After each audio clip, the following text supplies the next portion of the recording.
মঙ্গলবার Agartala মহাকারণের press conference হলে এক গুরুত্বপূর্ণ সাংবাদিক সম্মেলন করে ত্রিপুরার খাদ্য দপ্তরের মন্ত্রী সুশান্ত চৌধুরী বলেন, ত্রিপুরা সরকার একটি বিশেষ উদ্যোগ হিসেবে গণবন্টন ব্যবস্থার মাধ্যমে ত্রিপুরার প্রায় 9,76,000 সকল রেশন কার্ডধারী পরিবারকে এককালীন 2 মাস ফেব্রুয়ারি এবং মার্চ 2024 প্রতি মাসে কার্ড প্রতি 5 কেজি হারে চাল দেওয়ার সিদ্ধান্ত নিয়েছে ত্রিপুরা সরকার। আগরতলা অরুন্ধতী নগর খাদ্য গুদামে নিযুক্ত 26 জন মহিলা ক্লিনারের দৈনিক মজুরির পরিমাণ 150 টাকা থেকে বৃদ্ধি করে 306 টাকা করা হয়েছে।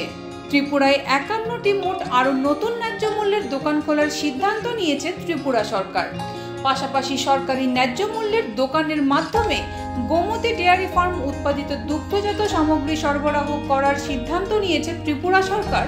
সাংবাদিক সম্মেলনে জানিয়েছেন ত্রিপুরার খাদ্য দপ্তরের মন্ত্রী সুশান্ত চৌধুরী। এতদিন বিভিন্ন জায়গায় 800, 900, 1000, 1200 রেশন কার্ড ছিল একটা রেশন শপে। আমাদের সরকার গঠিত হওয়ার পর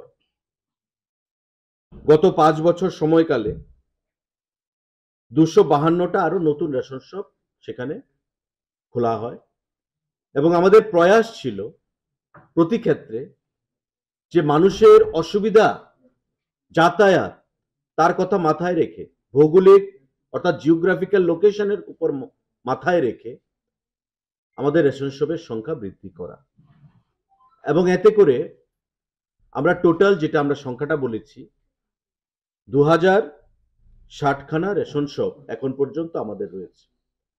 খাদ্য দপ্তর আমরা সিদ্ধান্ত গ্রহণ করেছি যে আরো 51টা নতুন রেশন শপ আমরা সারা রাজ্যে প্রদান করব। নতুন লাইসেন্স, নতুন রেশন ডিলার আরো 51 জন আমরা সারা রাজ্যে নিয়োগ করব। ত্রিপুরা থেকে বিক্রম কর্মকারের report, U Bangla TV. U Bangla TV হৃদয় ছুঁয়ে যায়।